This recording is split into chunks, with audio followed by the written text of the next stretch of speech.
Alors, ma petite Sadia. Hein, ma petite Sadia. Oui, ça c'est vrai. Ma petite Sadia, ma petite Sadia. Ça c'est Saint-Laurent qui dit ça. Ça envoie à qui? À Yves Saint-Laurent. Voilà. Miss Jeune Afrique, 1987. Quand j'étais élève. Voilà, c'est ça. Oui. Ça ne Donc, me je pense rajeunit que pas. quelqu'un d'autre le présenté au Sénégal. Yes. Il y a créé également complexe Sadia. Yes. Bi nekk fii ci xëng ci suufu mamel yi. Également yaa jiite kuréel gi nga xam ne fédération la boot mbooleem couturier ak créateur associé. li la fi indi nag dafa jëm ci benn usine boo xam ne madame Fall fa nga bawoo fa la ko njiitu réew mi seetee muy Kigali. usine boobu chinois yaa ko fa def muy usine boo xam ne dafay defar ay textile ñoom rek dañu ne usine boobu lañ cay def mooy ay maillot ak ay uniforme ngir daal di koy mën a exporter waaye tailleur yi fii ak créateurs yi seen xel dalu ci parce que nee nañu seen i mbir bu doxul daañu ñëw dox seen i plate-bande leneen nit lu jëm ci wàllu chinois yi ak concurrence bi si wàllu broderie lépp dinañ si dikk léegi. ñu remercier suñu confrère bu RTS muy Omar Ñing moom moo def reportage bi président de la République bi mu doon def visite bi foofu ca Kigali nekk ci réewum Rwanda.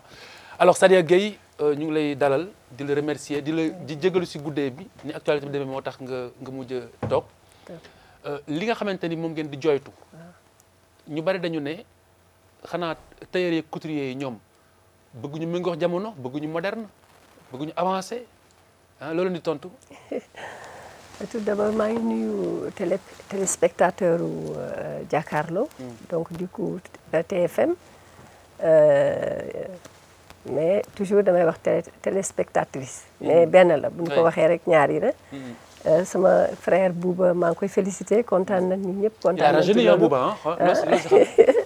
il rajeunit Bouba. vraiment Bouba pourquoi tu as rajeuni kontaan nañ ci yàlla na ci yàlla def barke bàyyi na biscuit bi ngeen am ci njaboot bu barke ngeen fekkee seen njëriñ ñoom ñëpp aussi affaire papis bi ñëpp dégg nañ ko di aussi jaale sama frère Youssou Ndour vraiment métti na torop daal waaye du ñoom rek ñëpp ñoo ko bokk li nga wax léegi dëgg la méngoo jamono mooy lan je crois que nii Sénégal bu ñu gisee seen jataay ñu xam ni méngoo nañ jamono parce que fii gisuma ko fi solo loo xam ni defaruñu ko fii waaw kenn defaroowu ko fii chinois yi nag danoo am problème ak ñoom parce que aussi li ñuy wax mooy boo amee sa njaboot boo bañee ku nekk di tëll di wax gauche droite ku nekk dem fii bu dara amee da nga leen di woo ñu concerné seen secteur nga wax leen loolu ne ñuy wax boo bañee ku nekk di polémiquer chinois yi du question méngoo jamono chinois gis dégguñu ni rek usine bi mu ngi ñëw rek ñu ne tëll ne damm na c'est parce que dañu dund loo xam ni bi mooy li tubaab di wax goutte d'eau bi déborde vase boo gisee Sénégal léegi yéen xëy na doo leen ko xam maa ngi xool fii kan moo fi yore broderie boo xam ni chinois yi dañ ko defar ñu di ko ci taf ñu di ko wooyee ñun taf mooy loo xam ni suñu baat yi dañ koy jël léegi di ko defar di ko jaay brodeur yu bari léegi ñu ngi perte seen liggéey parce que amatuñu liggéey lépp ñu ngi koy jël daal Chine di ko defar di ko indi fii di ko jaay mais en théorie bu ñu sukkandikoo ci reportage Omar Ñingi bi waaw ñoom waa usine bi bés bu taxawee waaw ñoom jotoo ñoo yéen dara parce que ñoom dañoo defar yóbbu bitim réew jaay loolu nan wax chinois man du ma ne xam naa leen mais xam naa ni que grand couturier yi nga xam ne dañ doon jël seen bagage di ko defar lu Chine mujj nañ ko regretter ndax buñ la joxelee 100 000 pièces def 1 million de pièces yu contrefaçon yi ñuy jaay ba nga xam ne en Europe boo accès ak ay sac bu faux dañ lay amaan yow nit ku ko jënd dootu nit attaqué ci commerçant mais même les consommateurs donc loolu c'est un problème ñoom li ñuy jaay loolu nañ wax mais dañ ne 90% moom nañuy exporté mais 10% yi des lu ñu ci wax lan nañ ciy def lan nañuy def 10% yi booy wax da ngay wax mu leer ñu mën a comprendre te ñu ngi wax ay maillot mais chinois yi xam nga leen fii day xool bu Korité day ñëw da ngay gis suñu mbubb yi ak suñu kii yi ñuy def fii centenaire di ko fi jal ci marché yi ñu di ko fi jal bajuñu ko mais nag sa réew sa dëkk ouverture day am comme li ñuy wax waaye nag da ngay protéger ci ña fa nekk mën nga leen protéger ba pare du tere ñeneen ñëw parce que seen problème du chinois yi en soi parce que chinois yi bu ñu ñëwee fii si réew mi di liggéey li ñu liggéey ci réew mi lay duggaat bu fekkente ni si réew mi lañ nekk di liggéey seen problème lan la fondamentalement. non mais je veux savoir chinois yi bu ñu ñëwee li ñuy liggéey fan lay dugaat. bu ñu ñëwee si réew mi xam nañ dañ fay ay taxes si réew mi. loolu moom dinañ embauché doomu réew mi. ñun loolu. waaw embauché doomu réew mi dëgg la. mais li ñu embauché. li ñu naan rey moo ko ëpp. ah oui loolu mooy problème bi. en quoi. parce que ñun ñoo ëpp. te chinois yi bu fekkee ni ñu ngi produire ñu ngi wax ay mayonnaise yi def mais kenn xamula man gëmuma loolu. ma yàlla baal mais gëmuma ko. parce que xam naa chinois bu ñu waxee maye bu doxul ñu seet leneen lu dox ñu def ko. te kenn du leen mën dara seet woon li président de la République dem ba Chine dem ba fële pardon ba Kigali. waaw xool ko pour indi ko si réew mi ndax loolu dalul sa xel. non loolu boo gisee ñooñu sax. am na portant bu nu wone ay mayonnaise ko fa. man gis naa ko ci reportage boo ko génnee nga gis ko. y a des maillots am na ay pull li pull la de. voilà non mais léegi am na yoo xam ne ay veste ay yeneen yëre la du maillot. ak ay c'est des combinaisons. non du ay combinaison sax ay yëre yu ni sol la. te bu dul loolu sax. je pense que chinois yi moom dafa dem visiter foofu mais lii projet la bu mu amoon. waaw. mais du lii visite la rek ñu wan ko exemple boo xam ne am na foofu Kigali. mais li ñu xamal mooy ñun entre Kigali ak ñun ay créateurs lañ. ñun ñoo nekk ci Afrique ñoo xam ni. lépp lu ñuy def dañ koy roy. ñi ñoo nekk ci Afrique ñoo xam ni sous région bi bu ma solee cub bu rafet bu nee Mali da koy defar bu ñëw ba rafetee fii nañ ko indi. lépp lu ñuy def ci ñun dañ koy muy suñu façon li ngeen ragal lan la. li ñuy ragal mooy. ñoom li ñuy liggéey ñu jël suñu liggéey di ko def. ah oui et ça danañ ko waxaat. mën nañ jël bu ne même bu dee exporté. mën nañ xool jël li ñuy exporté ñun te ñun dañuy liggéey sous région bi. ñu ne dafa dox ñu liggéey li ñuy liggéey dugal ko si région bi. waaw bon concurrence déloyale madame Fall loo si xam. jërëjëf laay ñaan nga laaj nga ma loo xam ni ci dëgg. xam nga ne nee naa la tey sama guddi gi dafa xat. dëgg la walaay dëgg la lu may def lu bare suba. walaay waaye dama ne dinaa ñëw ci jàkkaarloo bi pas ci autour part lii. ndax Rwanda laa jóge d'abord Rwanda du Sénégal. tigi. Rwanda. kat ça fait ñeenti yoon ma fay dem depuis le génocide. 95 laa fa jëkkee. léegi soppeeku na de. di fa ñeenteelu yoon a ngi ni ma dem fa. waaw donc Rwanda du Sénégal. Rwanda c'est un pays géré gouverné. amul talibé amul yalwaankat. amul taxawaalukat c'est comme un dégg nga c'est différent. c'est propre amul mbalit amul plastique même le ministre. actuel a écrit dessus quand il venait du Rwanda. tool benn la deuxièmement Sénégal les designers sénégalais yi ñoo habillé toute l'Afrique. man damay dem réunion bu kuréel gu réunion bu fi am bu mag. ci continent bii dama ci dem. muy Union africaine muy Banque africaine de développement barki démb moo Ibrahim Foundation réunion bi nga xam ne lay sur la gouvernance koo fa gis. de Djibouti à Madagascar à partout ku fa soli koo gis mun la loo may laajee Sénégal laa solo. muy Sénégal donc ñu yàgg am tur bi ci design. ci création. waxuma defar tissu de mais tissu bu sénégalais mooy jël tissu bu mënti jëlee ci àddina. defar ko nga mën ko sol fu ne. man nee na mën naa ni Nations Unies li ma fa yekk mësuma sol lu dul yëre sénégalais. même hiver même manteau sénégalais daf koy defar. donc ci catégorie yëpp la ñu nekk. mu nekk benn industrie wax dama naan toujours bu ñu bëggee croissance inclusive. dañuy feet fi nga xam ne ñi nga xam ne ñi ngi ciy liggéey. ñu jël leen dooleel leen. taxawu leen jàppale leen. par exemple bu jëloon 1 milliard ci caisse noire am boobu jox ko designer yi tey rek. di jël chinois yi. 1 milliard rek. kon tey kenn waxatu ko. nit ñi danañ yokk liggéey. dinañu gën a améliorer. dinañu mën a compéter dañu gën a mën a exporter. mais madame Fall xam nga système de délocalisation. ma egsi yow xam nga loolu xam nga système de délocalisation. waaw defal ndànk am na tugal am na fépp defal ndànk yow boo délocaliser Rwanda. Kagame dafa tere friperie. fëgg jaay dafa ni moom mbalit muy jógee Occident kenn du ko indi dëkkam. tigi kenn dafa indi plastique ci avion ba lañ la koy waxee. te bëggul kenn di fa sol bëgg jaay. moo tax mu indi.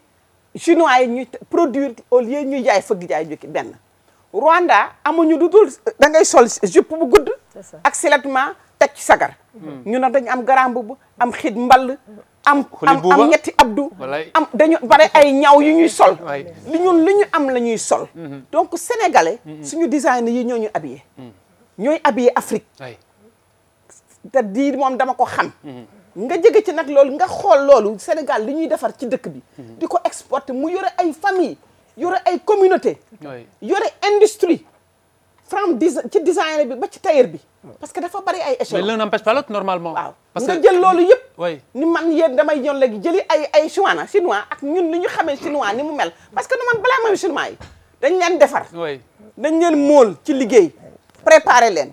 ñu bare di defaan seen intérêt c'est game mais nag man dama xam mooy état. da ngay protéger. say nit. da ngay protéger. voilà sa mais l'un n'empêche pas l'autre. da ngay non gis nga bërki dem débat bi ñu am si Donald Trump. waaw son avocat la. bi nga xam ne bi ñu ko falee ba léegi ñu ngi dañ ko fay xaalis bu bare loolu tax ñu fay ko ay AT&T ak banques yi dañuy ñëw Novartis pour. am accès naka laay privatiser ñun du ñu protéger dara. ku ñëw rek ñun la dugal. mais loolu mooy problème bi. problème fondamental mooy. chinois yi bu ñu leen fi indee. dañuy dem ci ñii xool li ñuy defar. tabaski korité Noël Pâques. ñu daal di defar ils ont commencé ak daamine yi. compétir leen déglu ma. wàññi ko parce que dañuy supee nit ñi. jaay lu gën a bon di font tuer l'industrie du design au Sénégal te ñun loolu la ñu xamel Sénégal bi ñu gikk xamee solo. très bien madame Fall defar lu baax. très bien madame mais Fall loolu moom. après di nga ma confirmer benn vraiment wax nañ koy ñaan yàlla ngir yàlla ak yonent bi. mu defal ñu ko bu mu dem foofu. alors am na loo war a confirmer après mooy aspect sanitaire bi parce que paraît-il que seen yooyu chinois yi di defar. dafa am boo koy passé da ngay sentir ne am na produit chimique yu ci am. xaw ma ndax ça bu dul chinois yi ñuy def sax ou pas mais ñoom. seen tissu yi ñuy produire. boo koy passé parce que ñun dañu def technologie textile.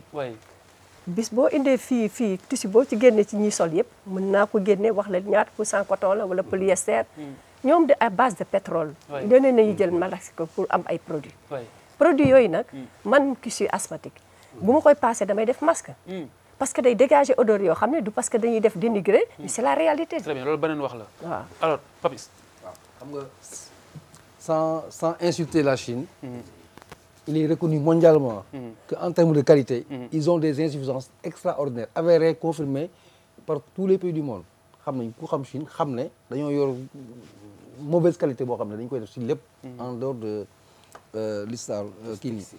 man xaw ma trop design xaw ma trop texture mais am naa benn compréhension ma doon xam nga on peut pas être en 2018 ngay prôner la fermeture. Le Sénégal a l'obligation de s'ouvrir mais il faut s'ouvrir intelligemment. Il faut s'ouvrir intelligemment parce que aujourd'hui même les pays développés dañu organiser wu pour l'investissement pour que s'ouvrir. mais c'est pas se tuer. et dafa benn affaire boo xam dafa am solo tu as beau être avoir de la vision mais quand tu es boo nekkee njiit ngay nekk si yu bari c'est bon d'avoir des initiatives moi j'aime bien. mais ñi ko seex il faut nga ngay waxtaan ak ñoom c'est-à-dire nga xam. C'est quoi les enjeux? C'est quoi? Parce que tu as l'obligation de les protéger. Cette constitution moo la ko imposer yow sa bopp. waroo pénaliser même bu fekkoon ne benn Sénégalais moo ciy pénaliser wu. Tu n'as pas le droit de le faire. Parce que ta constitution t'oblige à préserver, à accompagner ton concitoyen. Donc bu fekkee au-delà de ça mu nekk une entité. am ay conséquences économiques mais sociopolitiques et tout. ah mais nga bàyyi si xel ba pare est-ce que urgence la xam nga Sénégal am na. Parfois ñu def des erreurs dañuy jékki rek créer benn urgence loo xam ne du urgence.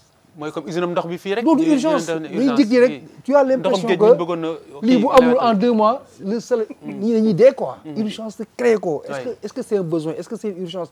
Il y a autant de questions sans être dans xawma un peu le secteur mais dans la cohérence parce que Sadia c'est une voie autorisée. aujourd'hui pour ne la mais à l'État du Sénégal c'est de l'expertise ah. war na bokk si étude bi. ne attention il y a danger derrière. dañ ko war a déglu ne serait-ce que pour son expérience. c'est pas parce que elle est là. mais c'est une voie autorisée quand même. bu la wax ne design. wax la chinois yi te chinois yi tamit. sa waay ay la yëwan c'est même pas l'histoire de tissu boo demee ci loo dem ci chinois yi. c'est du top on sait comment ça se passe. alors mais en fait en réalité man damay dem sax.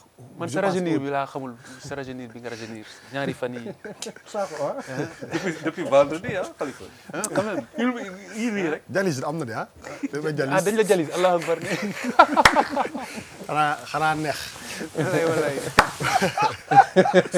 buuba la ngay fett de buuba ne lañ ko jalis mais saa waay mais buuba sëy na allahu akbar. mais yaa yéex a sëy buuba. la békkati di l'affaire bi foo baatare rek ma coupé. boo leen ma woowee fii rek waa demal ma wax leen kon yes.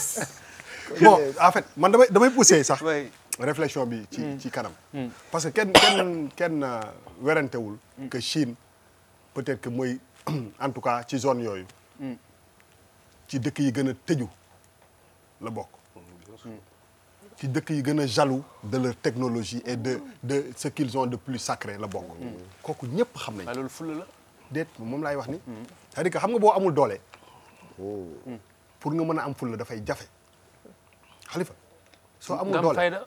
non dëgg bàyyi rek ma eggal dama bëgg a wax que ni dañuy wax damay dégg que ni ñu ne la culture est au début et à la fin de tout Au milieu. au milieu sax Au milieu. aujourd'hui il y a 2-3 ans on a dit qu'on a découvert du pétrole waaw loolu beneen affaire la qu'est-ce qu'on a nous kan moo sànc kër gi fii boo jëlee avion nga wàcc France wala nga wàcc États-Unis nga ne Sénégal la jóg kan lañ lay njëkk laaj Youssou Ndour. ça veut tout dire 2002 El Hadj Diouf. Barack Obama Ouais. bi mu jógee avion ñëw wàcc fii bi mu taxawee ci Youssou Ndour moom rek la fi xam tigi. ça veut tout dire c'est-à-dire que on est dans un pays boo xam ne liggéey jafe na fi jigéen ñi avant sax ñuy wax couturier yeeg yooyu jigéen ñi am benn taxawaay bu ñu taxawoon ñu gis que ni lu jamono di gën a dox jigéen bi di gën a jël ay rôle yu am importance tigi. fa jëkkër ja daan gaare oto ba mu dindi ko fa def fa atelier bi tigi. wallaay di créer wallaay. moom emploi mais ñu nekk 2018 ñu war a boo xoolee yenn dëkku anglophone yi tu vas au Nigeria ak Ghana xoolal seen taxawaay ak li ñuy représenté physiquement ci li ñuy solo fii on est dans un pays boo xam ne keroog dama doon seetaan le 4 avril c'est-à-dire que c'était hallucinant ma xool le 4 avril bis bi ñu moom suñu bopp ma xool tribune bi tout le monde est en costume on n'a rien compris tout le monde est en costume Ouais. qu'est-ce qu'on a de plus cher nous au-delà de benn usine bu ñu def Diamniadio qu'est-ce qu'on a de plus cher si wax naa ko sànq am na ay génération yu ñëw ñu war a préserver suñu identité parce que boo xamul sa identité munoo xeex ak tubaab munoo xeex ak kenn Tigi. c'est-à-dire que dafa am benn devoir du ñu am pour tàggat suñu ndaw yi tàggat suñu bopp pour ñu xam ñun ñooy kan te pour nga xam ñun ñooy kan il faut nga xam li ngay lekk il faut nga xam li ngay sol il faut nga xam li ngay wax il faut nga xam li ngay def donc au-delà de usine bu ñu teg qu'est-ce qu'on est en train de tuer mais ce qu'on a de plus cher le chinois des fois nga gis benn japonais bu tëb ñu Pape Moussa tëb muy fecc sabar dina fecc sabar ba tànk yi damm waaye du ko fecc jamais comme ni ko Ndeye Khady Niang di fecc tigi.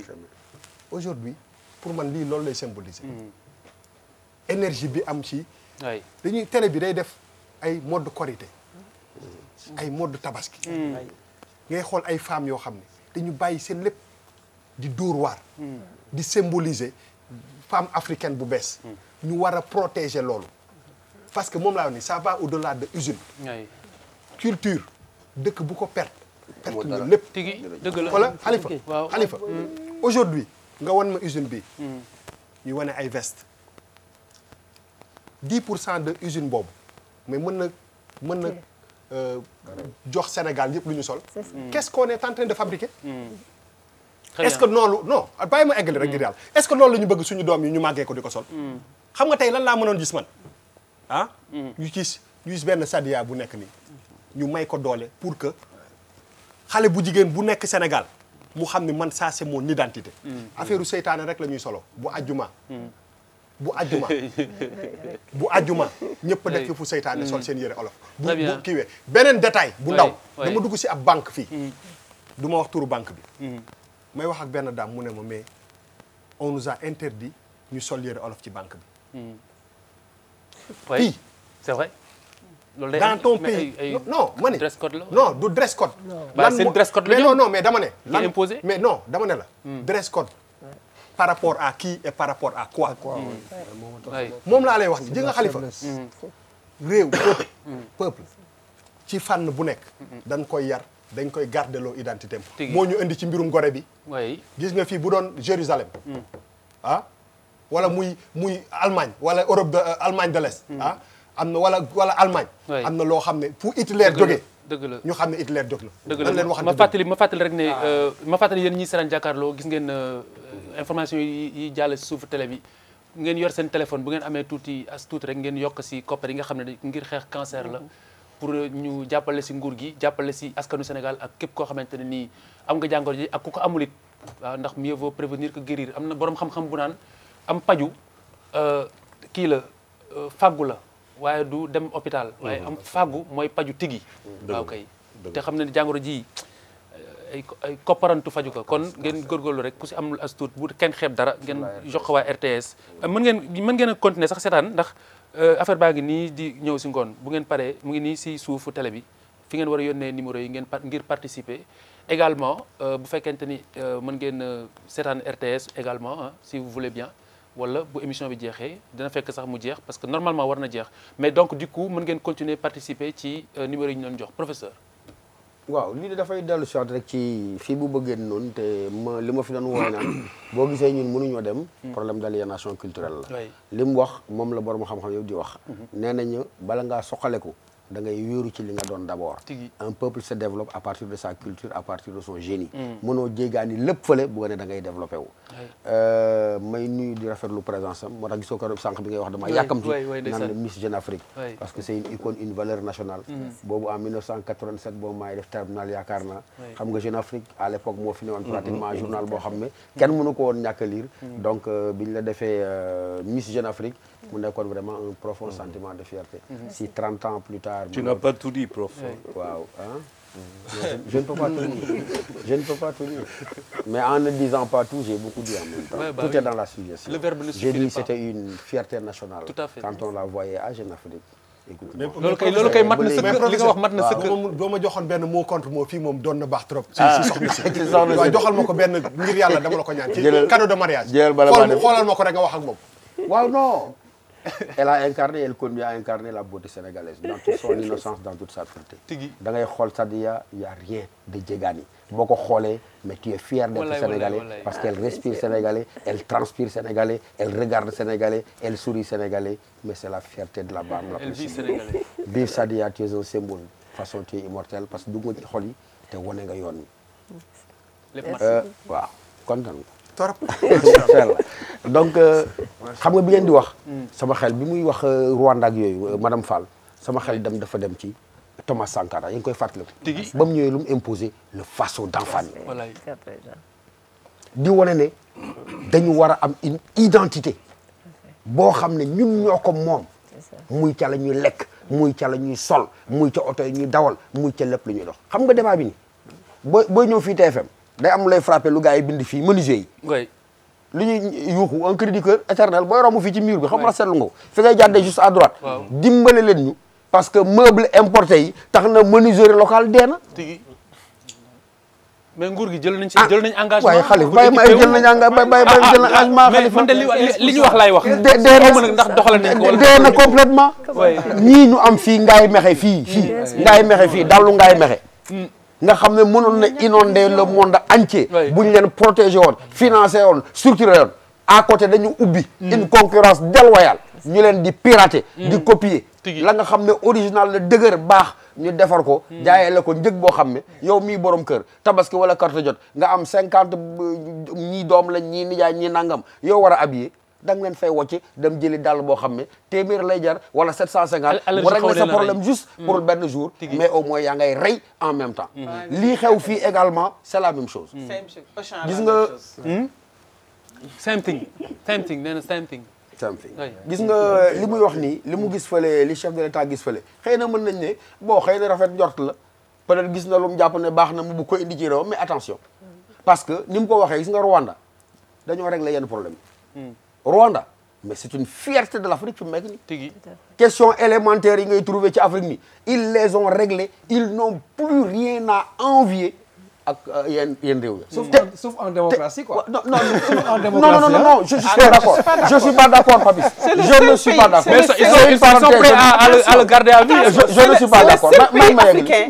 où n'importe quel Africain peut rentrer sans visa. Le seul pays au monde où n'importe quel Africain peut rentrer avec un passeport ordinaire sans c'est de la vision. xam nga Babis démocratie dafa am démocratie dafa am démocratie ak démocratie. bu fekkee non déglu ma Babis. maa ngi bu ñu see jubóo.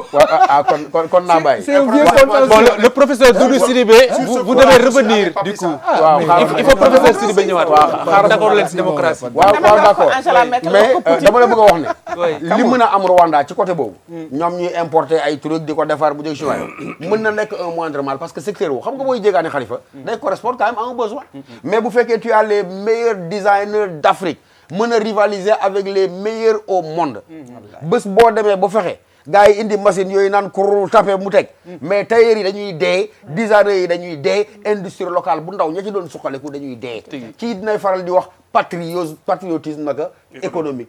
donc foofu la ñu toll nañ ci àdduna boo xam ne kenn mënta tëju ça c'est clair waaye dafay am préférence nationale maanaam da ngay ëmb ñi nga xam ne ñooy yëngu ci secteur boobee ci sa biir réew li nga xam ne manqué na aslëf nga dem jeegaani ko lii yàlla na bu mu fi ñëw menuisier yi dee nañ parce que seen lal yi ñuy defar muy lal yoo xam ne moo dàq ci àdduna bi kenn jëndatu ko dañu indi ay meuble jor ko fii ci corniche bi ñu jaay la ko ñay defar ay dàll dee nañu parce que dañuy ubbi de manière déloyale ñoo xam ñoon ëpp yoole ñu ñëw ñii tam buñ ko toppee tailleur dina dee designer dina dee ngir yàlla réew mi ñun ñoo ko moom nañ ko tabaxal suñu bopp ba pare jox c'est vrai que waaw may ma tuuti gis nga New York City dafa am kay quartier dafa am Meat Packing District fi ñuy quartier yàpp dafa am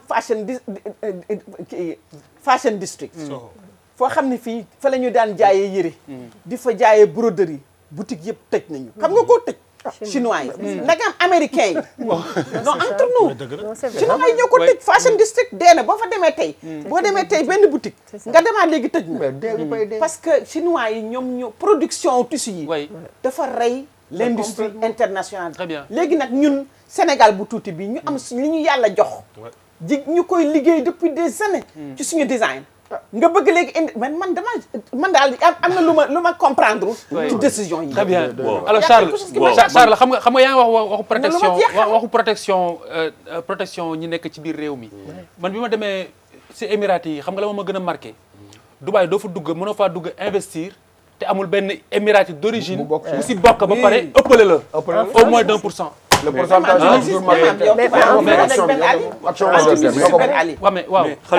ak consul yëpp fallait que ñu utiliser di ko ci mais dëgg la mais lan moo ko teral loolu Khalifa lu dul organisation ak structuration waaw on est en train de parler moi par rapport au Rwanda il faut quand même que ñu defaraat qu'on ñu situer affaire yi quoi dire la vérité moi j'ai connu 2 Rwanda waaw j'ai connu le Rwanda de la guerre waaw ce n'est pas pareil aucunement comparable ak Sénégal gis nga boo demee dëkk boo xamante ne reyante nañ seen biir ba 2 millions 3 millions di dee faw nga surveiller leen donc syndrome boobu moo fi ne Rwanda faw nga surveiller leen pour loolu bañ a fa am donc on comprend la police foofu c'est l'état le plus policier pour nga gis loolu fa nga dem Égypte wala dëkku Algérie wala yooyu c'est normal c'est normal mais le président conduit dans la rue non attention non le président conduit son véhicule dans la rue kan moo ko ñeme talon c'est le pays talon xam nga man dama ne j'ai connu 2 Rwanda c'est pas la même chose non j'ai connu 2 Rwanda et le Burundi à côté de la guerre aussi non j'ai connu 2 Rwanda et je suis convaincu fii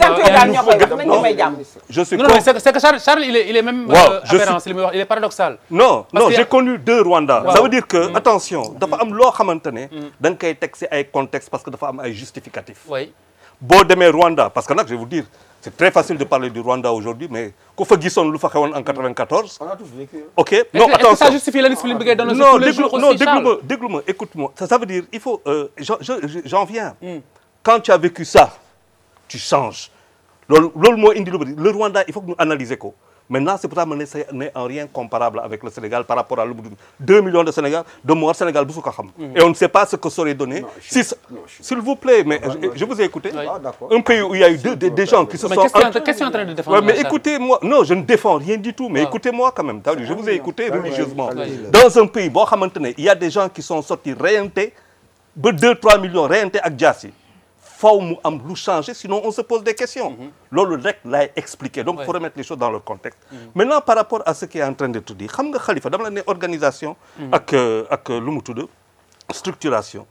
Nous avons une société chinoise si c'est 3000 emplois, des habits pour la police anglaise, pour la police allemande aussi. Lolo le ben conseil wax. Je suis tout à fait d'accord qu'il faut faire attention. Mais Khalif, une politique moo ñu rey. Il y a 44 000 tailleurs répertoriés au Sénégal. Pardon? Mais répertoriés, oui. Répertoriés. Ouais, j'ai dit répertoriés. 400 000 artisans au Sénégal. Dans tous les pays, bon, demain, Allemagne, vous développez, c'est la petite et moyenne entreprise qui ont développé. L'artisanat aussi. L'artisanat. Nous avons constitué une petite et moyenne entreprise développée. Là, de faire une déclaration et ainsi de suite. 97% de notre économie est informelle. Voilà un véritable problème. Bon, da ngay toog di nekk si biir mais doo formaliser wu. Donc c'est difficile. Le véritable problème que nous avons, effectivement, au lieu que nous indiquons au niveau des collectivités locales, pour avoir des politiques de collectivités locales qui gèrent directement à la base les populations et donc les travaux, artisanat, donc finalement, moi, indi lolu. Conséquence de cette affaire-là, demandez, gars, vous êtes 12 000 tailleurs d'un mouvement, vous êtes 44 000, vous êtes 400 000 artisans. Imaginez un seul instant que vous mettez chacun de vous 1000 francs par semaine. Vous imaginez au bout de 5 ans ce que ça veut dire, ce que ça revient. À partir de ce moment-là, est-ce que tu penses que le Chinois 1,5 milliard peut poser problème à des Africains? C'est impossible. Le problème qu'il y a, c'est qu'on passe, et je le dis tout le temps, on passe notre temps, et nous talk du joyto. Quand je regarde aujourd'hui, qui va acheter? Ce sont nos commerçantes, ce ne sont pas les Chinois qui sont d'abord venus, ce sont les commerçantes qui sont partis là-bas. Et c'est ce qui est arrivé aux Sénégalais qui sont en Espagne, en Italie et ainsi de suite. Si nous sommes en Chine, nous commandons, les Chinois, ils ne savent pas. Nous commandons ces appliques, nous avons fait ba pare di si rey Sénégalais parce que appliqué ñu ngi la commerçant yi di la ko jaay ay 10 000 francs wala ay 8 000 francs alors qu'elles achètent ça à moins de 1000 francs CFA. ñu jooy la que avec des produits yoo xamante ne à base de pétrole ñu ñëw ñu jaay la ko. problème bi. Donc le tailleur il ne peut plus faire de broderie. La commerçante mais le chinois quand il se rend compte qu'en fin de journée jaay na ay tonnes ak ay tonnes d'applique day ne mais dëkk bi lan moo fa am. mu ñëw seet ko ñëw ci boppam. Indi produit bifi, jaay le ko 500 francs. Donc la commerçante est morte, le tailleur est mort et ainsi de suite. Ça veut dire quoi, Khalifa? Ça veut dire moi je me tue à regarder à dire aux gens. Pardon? Mais je dis que où est l'État dans ce quotidien? Mais c'est non, attention, mais où est l'État? Cheminement bi nga wax, c'est très non, c'est la démarche des Chinois. Non, s'il vous plaît, je vous ai écouté. Ça veut dire la démarche des Chinois. Non, mais je peux continuer. Ça veut dire oui. Je ne peux pas comprendre qu'on continue à fonctionner de cette manière. Ligue, dafa am yoon. Ça veut dire qu'aujourd'hui, je ne peux pas comprendre. Quand je vois la dame, elle fait dans la haute couture. Elle fait dans la haute couture. Ce n'est plus du tout le même artisanat qu'on a maintenu. Ce n'est pas du tout la même cible et ainsi de suite. Vous faites un ténétaille, par exemple. Vous avez 5 au champ. Vous avez un quartier qui fait 5 supérettes qui font, par exemple, 150 mètres carrés. Au champ, vous avez le 4000 mètres carrés. C'est-à-dire que tant que nous resterons dans cette logique de connaître ce pouce de 6 mètres carrés, il est beaucoup plus facile de nous faire contre. Charles, Monsieur Ba Momad, Monsieur Ba Momad Ba, moi j'ai le projet justement à Diamniadio, il est en ligne. Le projet de Monsieur Ba, Momad Ba. Wa alaykoum salam wa rahmatullah. Très bien. Alors, est-ce que mën nga ma confirmer ne yow yaa yore projet bi foofu à Diamniadio? Waaw, Ba may directeur général APROSI. Ah oui, oui, monsieur Ba. Oui, bien le bonsoir. Bien le bonsoir. Voilà, merci beaucoup. Oui. Bonsoir. Alors, très bien. Donc ñu ngi lay déglu ci li nga si bëgg indi ci ay précisions peut-être, hein? Parce que da ñu déglu bëgg réagir, oui. Justement, dama bëgg préciser parce que ñu ngi dégg fan yi yëpp coow lu li nga xam ne ñu ngi koy wax. te tailleur yi su fekkee ne chinois yi dañ fi ñëw dañuy xeeñ tailleur yi seen marché dañuy xeeñ tailleur yi vraiment li nga xam ne ci la ñuy liggéey ba pare créer beaucoup de problèmes de perte d'emploi. dama bëgg a préciser rek ne comme waxoon naa ko d'ailleurs à Kaolack mais monde bi léegi dafa changé. Afrique dafay nekk genre opportunité boo xam ne dinañ fa mën a ñëw liggéey fi parce que main d'œuvre am na fi. main d'œuvre cherul. À moindre coût, oui. soo demee Chine soo demee Chine wala nga dem Europe wala dara main d'œuvre dafa cher. de sorte que usines yi dañuy am intérêt dem fi nga xam ne mën nañ jël utiliser main d'œuvre. créer de la valeur. oui. duñ ñëw inonder marché bi c'est pas le marché africain bi sax c'est pas moom moo leen gën a intéressé. mais ñëw liggéey en Afrique. ton micro est ouvert. dem yóbbu ko feneen. da nga xam ne projet bii nga xam ne moom la ñuy def ci projet tailleur yi ñuy wax. projet bi am na ci ay dëkk yu bëri. Très bien alors monsieur Ba on comprend bien affaire délocalisation bi ak wàllu main d'œuvre bi que ni démarche la boo xamante ne yàgg na si àdduna yàgg na tugal ah mais li nga xamante ne ñoom lañ ciy ragal ban assurance nga leen si mën a indil. li ma leen mën a wax ci assurance c'est simple mooy que ne. ñi nga xam ne moom chinois bi nga xam ne TNH Garment. dafay am commande am mu doon commande Amérique. waaw. doon ay commande blouson yoo xam ne peut-être ay matériel de sport la. waaw. am commande yeneen yoo xam ne ay t-shirt la. day ñëw pour defar ko fii utiliser main d'œuvre Sénégal parce que Sénégal am na xarañteef Sénégal pays bu stable la. Sénégal am nañ gouvernance utiliser fii. main d'œuvre bu mag créer fii valeur ba pare yóbbu ko exportation. loolu ñun day suqali. fii Sénégal dafay def koom-koom dafay tax ba nga xam ne jeunesse bi am emploi. très bien alors loolu la ci chef de l'État jublu. waaw léegi su ma desee su ma àndaxee aussi logique boobu est-ce que du coup dinañ mën a entourer de ay garanties emploi yooyu nga xamante ne nii est-ce que du doon ay emploi précaires parce que tamit dëgg la ni bu ñu délocaliser c'est pour bénéficier main d'œuvre bu gën a moins cher on est d'accord donc est-ce que di ngeen bàyyi xel aspect boobu noonu. Que ce soit au niveau contractuel, au niveau matériel, au niveau salarial. li ma mën a wax mooy que dañ ciy gagné lu bëree bëri. dinañ ci gagné lu bëri parce que liñ ciy gagné mooy d'abord. dina ubbiwaat bët technologie. yéen a ngi wax Ngaye Mékhé yéen a ngi wax yeneen exemple. oui. dañuy wane ne mën nañ ñëw Afrique ñëw Sénégal def ci production bu mag. yóbbu ko bitim réew c'est vrai que ñi nga xam ne ñoo fi nekk suñ artisans yi maa ngi leen di nuyu. suñ tailleurs yi ñoom ñëpp am nañ xarañteef mais li nga xam ne moom mooy agressivité bi suñ ñëwee def ko gis ko ñi nga xam ne ay spécialistes wane ko fii def transfert de technologie employé fi ñoo xam ne xam-xam bi dina fi def ba pare man bi def fi équipement yi def fi def foog. mais vous êtes en train d'avouer une faillite de l'État.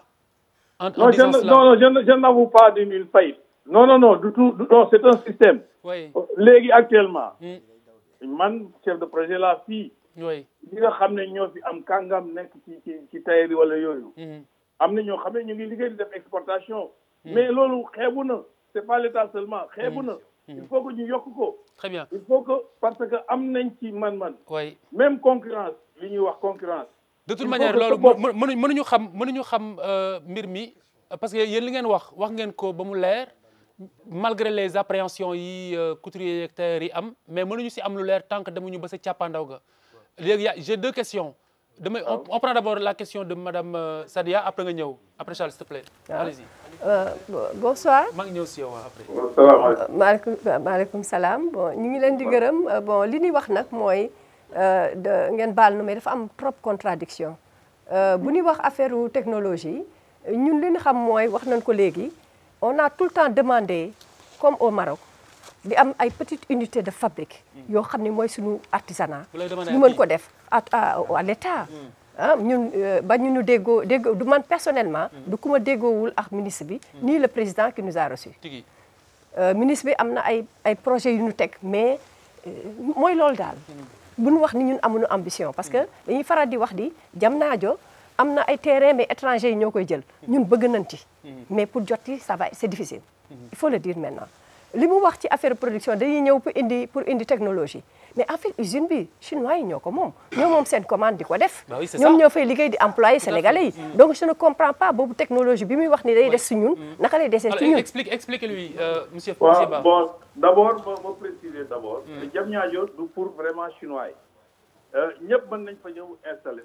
non c'est pas ce qu'elle a dit dafa ni ñoom en tant que artisan bëgg nañ ci bërëb boobu bëgg nañ fa am jam ñaajo nañ ñëw dina leen ubbil am na ñoo xam ne sax ay sénégalais la ñu nga fa toog am na ay tailleurs sénégalais yoo xam ne ñu ngi dem di installé wu jam ñaajo mën nañ ñëw ñoom directement mën nga leen convoquer directement la police ñu ñëw gis la sans problème la porte est ouverte sans grandement au contraire ñi nga man du ma citer ay tour waaye ñi nga xam ne ñoo fi ne man may aussi directeur ñi nga xam ne ñooy gérer Solida mais ñi ne Solida ak ñeneen xam nañ ne fu nekk dox nañ fa ubbi suñu tànk yëkkati suñu tànk pour ñëw seet si leen pour wax leen ñëw leen ci projet yi très bien en tout cas moi en tout cas personnellement attends Charles personnellement damay wax rek te yàlla tax personnellement dégg naa sa liggéey te gis naa jéego yi am solo yi ngay def si wàllu woowu maintenant il faudrait juste peut-être s'ouvrir un peu plus surtout par rapport ak couturiers yi nga xam ni boobu tey ñu ngi leen di dégg si njàqare go nga xam ne am nañ ko ci usine chinois boobu waaw dëgg la donc vous seriez la deuxième personnalité à avoir donné une audience en direct. Voilà ma wax dara ci affaire technologie bi. Technologie bi su ma koy wax du parce que peut-être dañuy ñëw jàngale et tout ça c'est vrai que.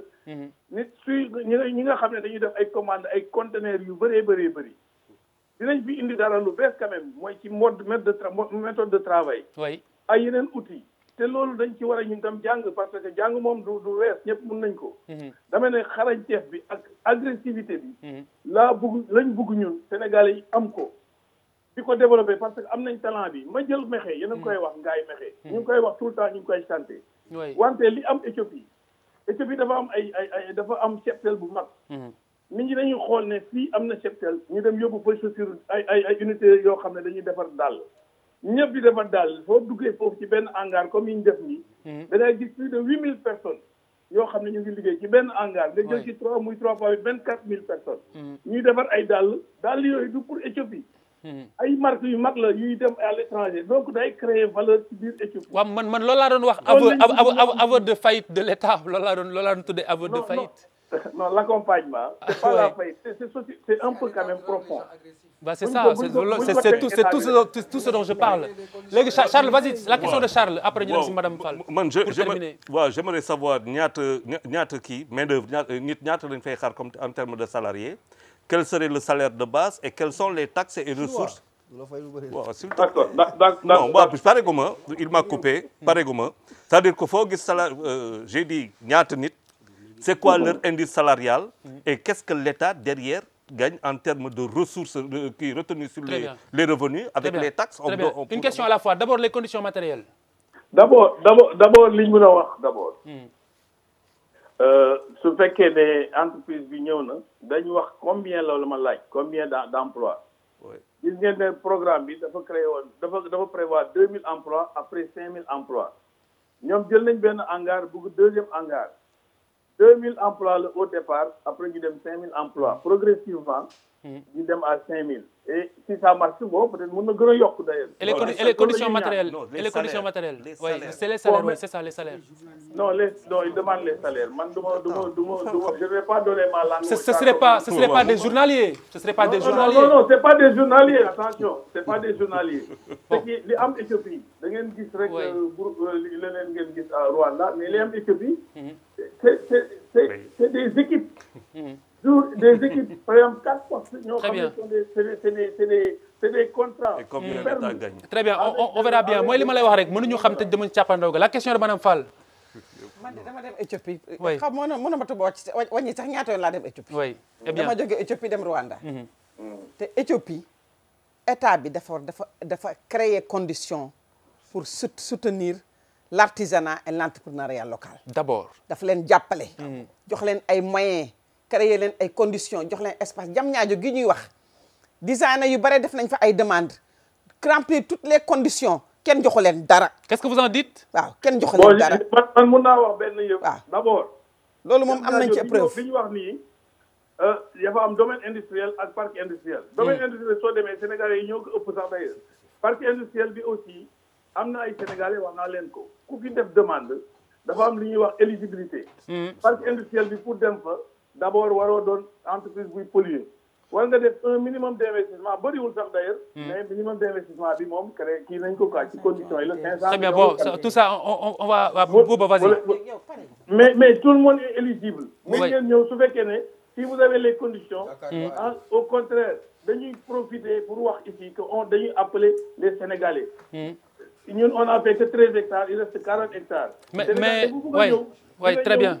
Ak ce projet ñu jox la suuf wala ñu tabaxal la nga ñëw liggéey loolu moo ñuy tax a jóg loolu moo gën a tax moo tax le président de la République loolu la laajte moo tuddee international. du parti chinois du tel moo joxe nom bi parc industriel international de Diamniadio. Très bien, c'est juste dommage parce que li doy waar mooy il aura fallu que Jakaarlo wax si pour ñu soog a def appel aux Sénégalais communication bi tout le temps dafay tumuranke loolu également il faut autorité di si bàyyi xel. Alors, la question de Bouba. waaw man affaire parce que ñu ngi affaire espace la ñuy wax fan la affaire bi localisé pour man c'est pas le débat n'est pas là débat bi moom mooy que bu fekkee ni gars yi dañ ñëw fii implanté fi benn usine. est-ce que c'est exclusivement pour l'exportation. loolu wala y a une partie. non attends rek. xam nga loolu dafa am solo. c'est-à-dire que est-ce que parce que bu fekkee ni usine bu ñëw samp fii la. pour que liñ fiy tabax liñ fiy ñaw. mu dem Allemagne wala mu dem Angleterre wala mu dem États-Unis sachant que muy lépp loo xam ne defaree nañ ko Afrique balaa muy dugg ci dëkk yooyu y a tellement de conditions yu ñu lay poser du tissu da ngay jékki-jékki rek defaree jëlee Chine délocaliser yóbbu Allemagne on sait quand même comment ça marche léegi li ma bëggoon xam mooy parce que loolu mooy préoccupation 10% bi waaw mooy est-ce que li ñuy defaree fii totalité bi mooy dem loolu benn la wala est-ce que usine bi dafa spécialisé wu ci ay tenues de sport ak ay blousons wala ils ont quand même la possibilité d'avancer sur autre chose. À vous l'antenne monsieur Ba. waaw. loolu mooy question bi. dégg nga question Bouba. waaw dégg naa Bouba question bi. usine bi ñuy wax nii moom vraiment pour étranger la quasiment à 100%. À 100%. Vraiment mais am na ay usine boo xam ne textile la fii Sénégal. mu ngi taxaw Diamniadio mu ngi fay installé sénégalais la de. non mais on parle de usine bi la ñuy wax waaw loolu lay wax ni li mu joxe ci business plan bi. mais 50%. on ne parle pas de l'autre marché local la 50% à l'exportation. très bien en ce qui concerne l'usine chinoise. est-ce que 100% la wala 90%. wax naa ko ba pare. ñaata la. c'est pour l'exportation. L'exportation à 100%.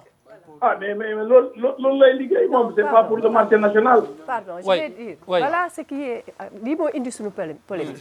Parce que mënuñu ay autorités toog expliquer 90% c'est pour l'export. ñun ñi intelligent aussi wax ni bu ko exporté wul li ci des fi lay des. léegi ñu ñëwaat di wax 100%. On a entendu tellement de choses. De commande donc normalement warul des. Je dis très simplement. Mais 90% nañu wax 10 pour.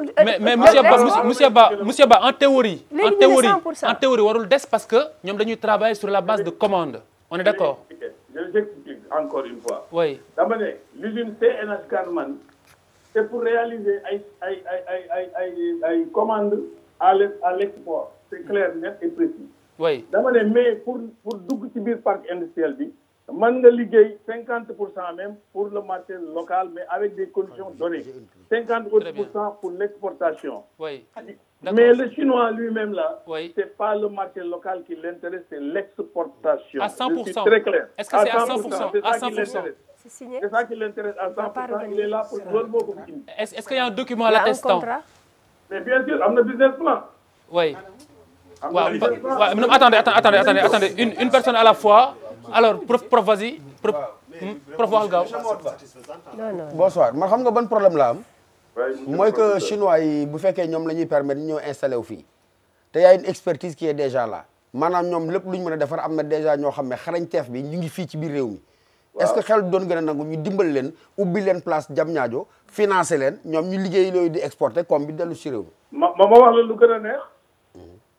ma wax la lu gën a neex. professeur damay laajte sama sëriñ. ma wax la man Solida am na foofu ñoo xam ne ñu ngi nekk ci conditions yu xaw a difficile ba pare ñu am xarañteef. waaw. ñun suñu bopp on a tout fait pour que mu ñu dem. jël nañ seen i bagages ñu ngay dem Solida. pour li nga wax noonu exactement on l'a fait te ñu ngi ci nekk di ko gën a def. ma wax leen dara. emploi tailleur moom dafa li muy créer c'est-à-dire liggéey tailleur. moom haute intensité de main d'œuvre la. oui suñ ci amoon 5 6 7 8 usines 10 usines ci biir. oui xale yi nga xam ne ñu ngi chômer yëpp dinañ am liggéey te dinañ créer beaucoup de choses. très bien. Très bien. loolu moo tax ñu nekk ci loolu c'est un point focal. Très bien, madame Fall. Président xam na ko. Premier ministre xam na ko ñun ak les ministres de l'industrie ci loolu la ñu nekk di liggéey avec l'APIX avec tous les gens yi nga xam ne dañu bëgg. Très bien, merci madame Fall. xam nga ma dellu si waat. Oui. Rwanda dañu tere fëgg jaay. indi chinois yi ñuy produire ñoom pour seen marché local lu ñuy sol ndax bëgguñu importer. mënuñu jël foofu dem foofu copier loolu indi ko fii ne dañ dem Rwanda gis indi fi ñun Sénégal dañu am une industrie li ñuy wax chaîne de valeur ci production. design ba ci jaay di export di produire pour le marché local. di produire pour marché étranger. chinois yi bu ñu ñëwee fii. d'abord chinois ñëpp xam nañu ñoom transfert de technologie duñ ko def. lu ñuy def ci seen biir lay yem bu ñu paree lem seen i bagage dem premièrement xaaral deuxièmement chinois yi seen entreprise boobu kan moo fa mën a dugg def contrôle xool ndax li ñuy produire dina dugg naa le marché local wala du fa dugg. est-ce que document yi nga xam ne contrat waxuma ay du mu tudd sax plan business plan de waxuma business plan dama wax ni contrat yuy signé yi est-ce que signé loolu lañ leen yéen seen production bi ngeen di produire yëpp dafa war a dem pour l'exportation wala déet dañu bëgg a xam ndax contrat yi am loolu signé nañ ko wala signé wuñ ko. Très bien, allez-y, répondez s'il vous plaît monsieur.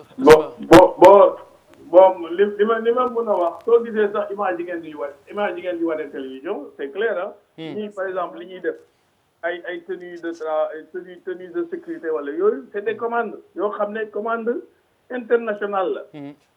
Bon yére yi nga xam ne mooy yére yi localement. c'est loolu doon destination wu chinois yi encore une fois et je le précise encore j'insiste. Bon li nga xam ne moo am madame Fall mi dem Éthiopie plusieurs fois. man dem naa Éthiopie gis ko. soo duggee foofu ci hangar yi éthiopiens yi di nga gis ne ay conteneurs la ñuy defar fermer ko encastré ko yóbbu ko à l'étranger. te li nga gis ne c'est des marques yoo xam ne du pour le marché local. Très bien. C'est exactement ça. Très bien. Et loolu moom c'est très clair. Oui. Vraiment amul Oui, très bien, merci. Alors Bouba, vas-y rapidement. Mais non, man, en fait, parce que j'ai fini dans 5 minutes. Je pense qu'il faut il faut ñu xaw a recadrer d'abord parce que soxna su baax si dafa ñëw fii ak benn sujet bien déterminé. Parce que aussi lu ñu jàppale tailleur yi Sénégal aussi c'est pas un pays fermé ba nga xam ne bu ñu fi mënee implanter usine muy exporter à 100% sans mu am benn risque par rapport ak suñu industrie locale bi kenn du ko sànni ci biti.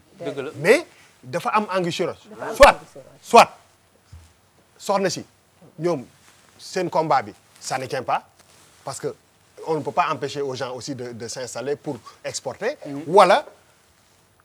Wala li ñu kilifa gi di wax ni parce que mënuñu ko def ci ay business plan. li koy déterminer c'est beaucoup plus qu'un business plan. C'est un contrat boo clair nañ te loolu il faut ay clauses yu leer. Non mais Charles on va laisser réagir parce que après on va pas s'en sortir.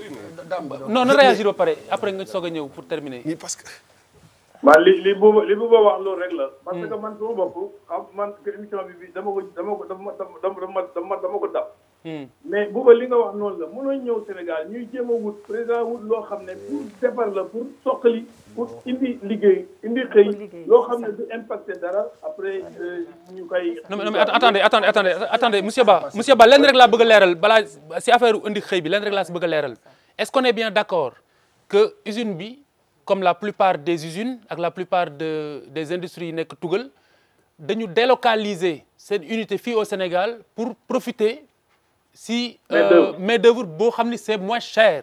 Est-ce qu'on est d'accord sur le fait? C'est ça que je dis loolu laa wax. loolu mooy dëgg. Est-ce que donc employé donc ay employé précaire man loolu rek laay laaj. non xam nga précaire da ngay relativiser. Par exemple il faut ñu déglu waay.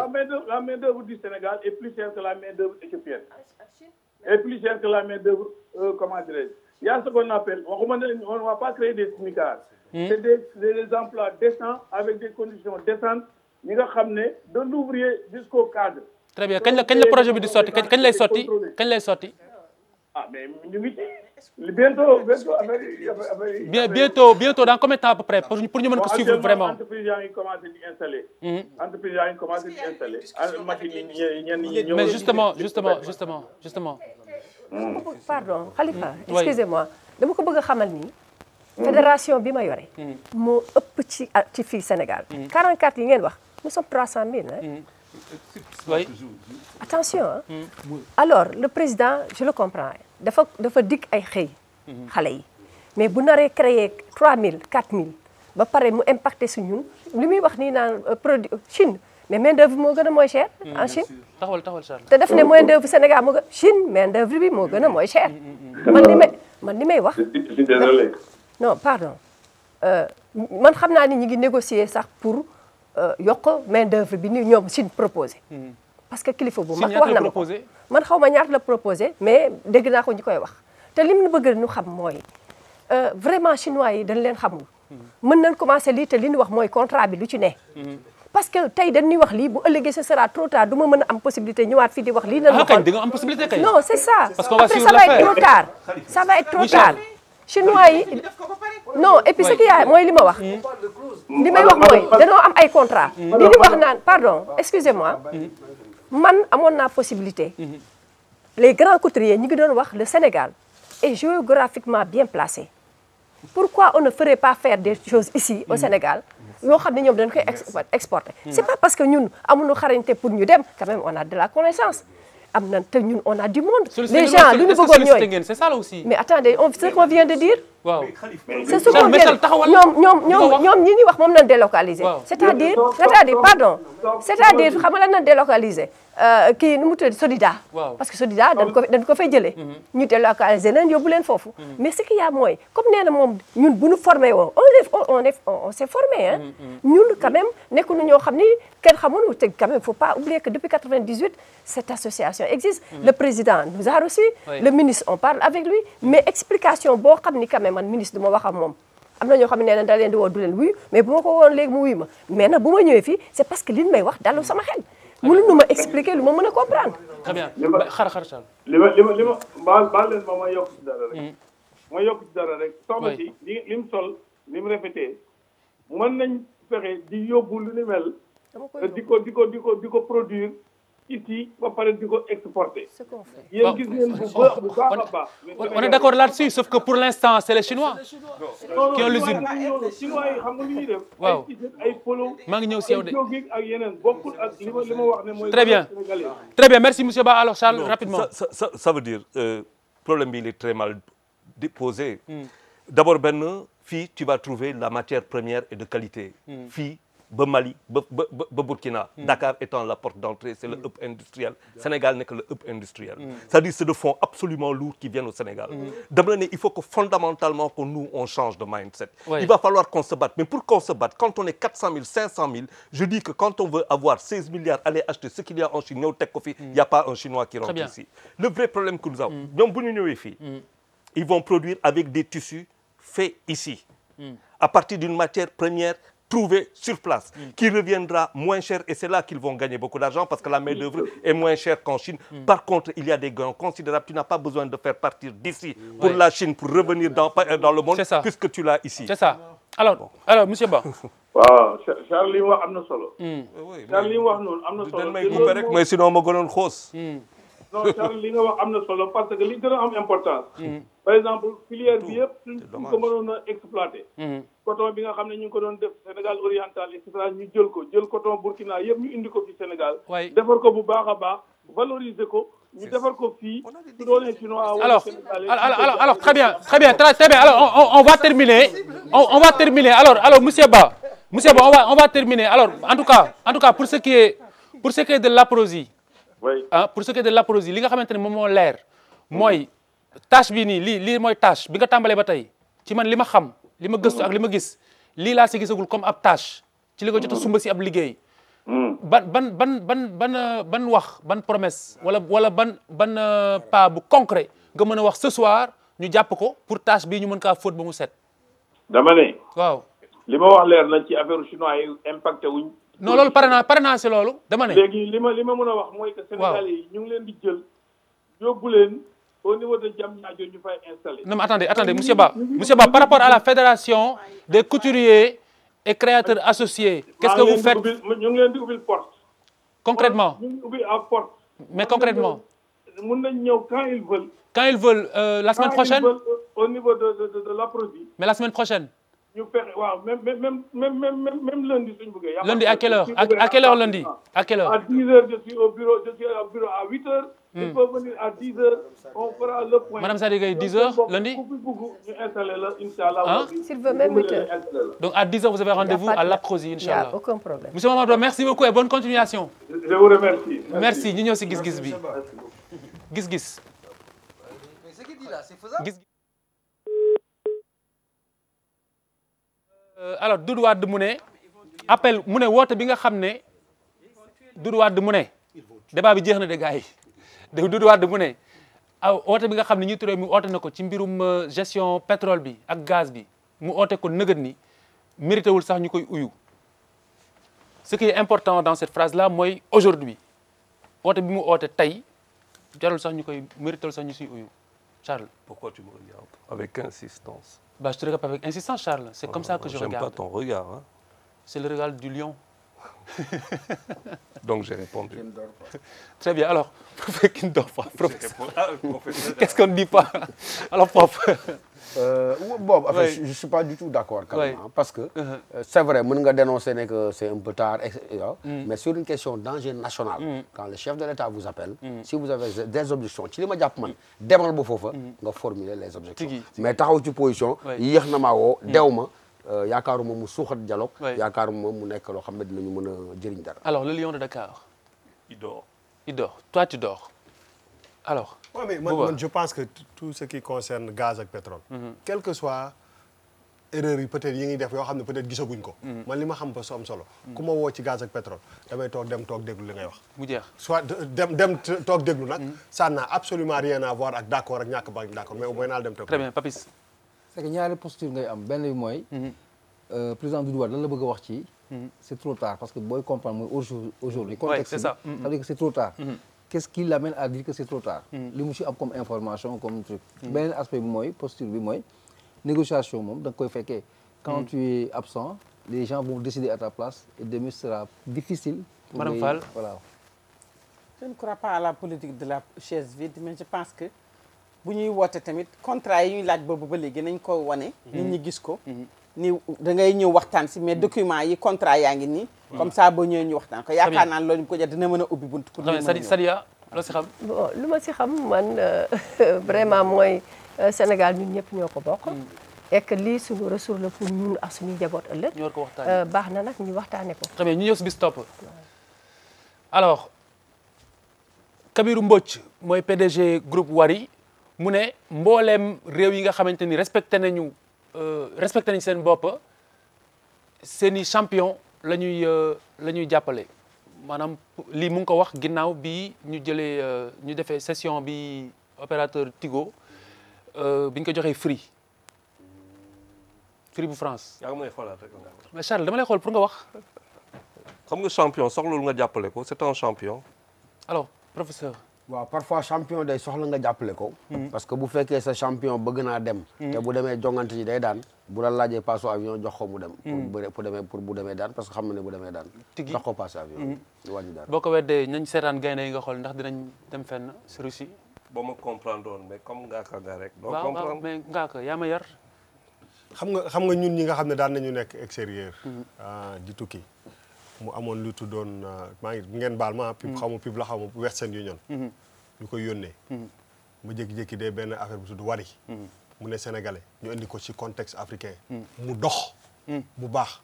Wolof Njaay nee na ku la yee jox la ndékki. su la nee di nga. bu lee boo gëmal je pense. moom daf ni Wari bi lañ bëgg a fay quoi. mais non dama ne xalifa dama ne.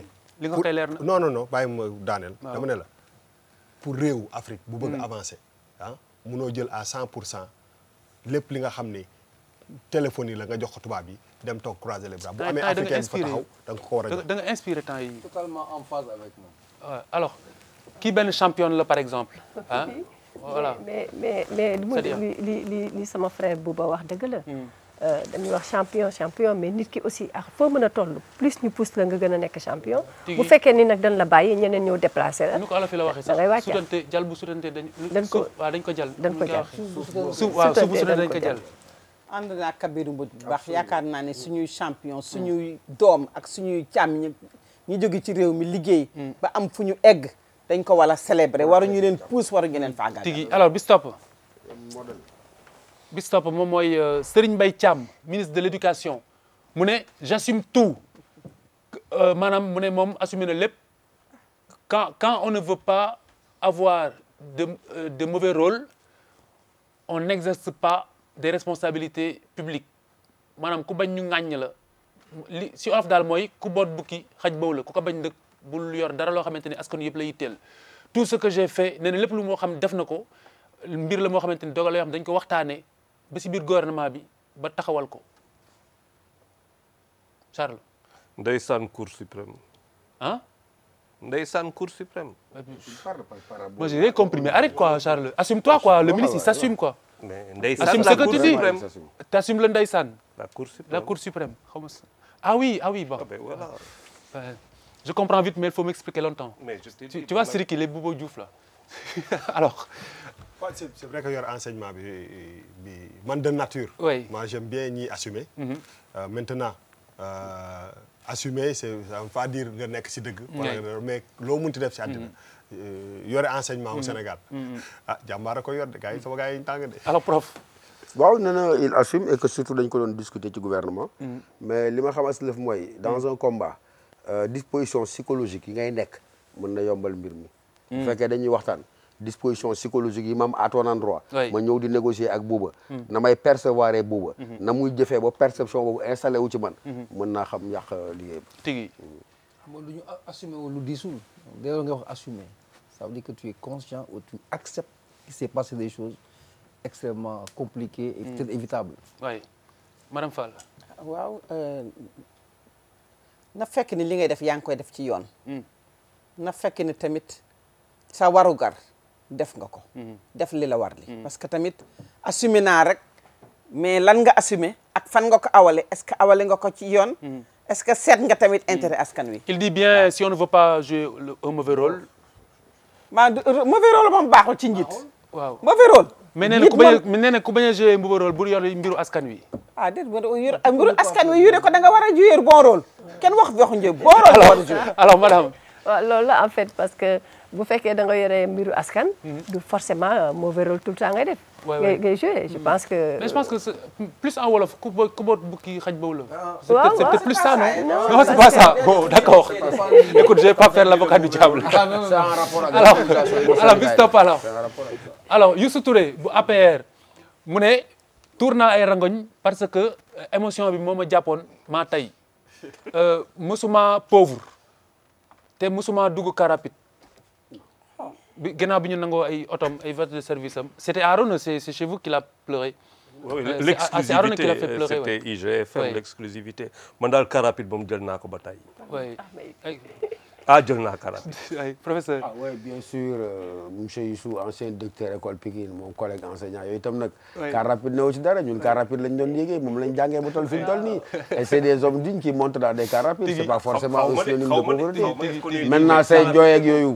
nous man de wax dëgg yàlla Charles a une tradition xanaa waajee ma tooñ di ma ci wax loo rek. mais wax dëgg yàlla Charles a une tradition tous les dimanches jooyu mag daal jooyu boppam la moo xam la il prend le bus Charles. dama ne jooyam moo xam la muy jooy moo xam la mu ñam ak la mu saf ak ba muy jooy ak man ñamu ma lekkaanu ma ay jooyam daal wax dëgg yàlla waaye daal car rapide moom macha allah ta fi m'a promis une promenade en tata le dimanche tous les dimanches le bus xam nga pour lan pour la doo mos a fàtte doo mos a fàtte kay tigi xanaa yaa ko jàngal sa jar yow dimanche man ba léegi damay dugg car rapide dafa may wax ak yow Bouba am problème en tout cas daal xam naa ni moom bu doon série ma xam ne épisode wu Youssou Touré yi bëri na ci bu doon mandat kii bi président Macky Sall bi série la dinaa ko tuddee Jojo de alors man waay mooy car rapide ak bus dama koo jëlee dama mën sax lang man dama jël car rapide ba lang waaw ba si dama jël car rapide ba mën a lang ba mu jóg apprenti quoi madame Fall non pleurer c'est humain waaw to pleurer jooy moom dara newu ci du gàcce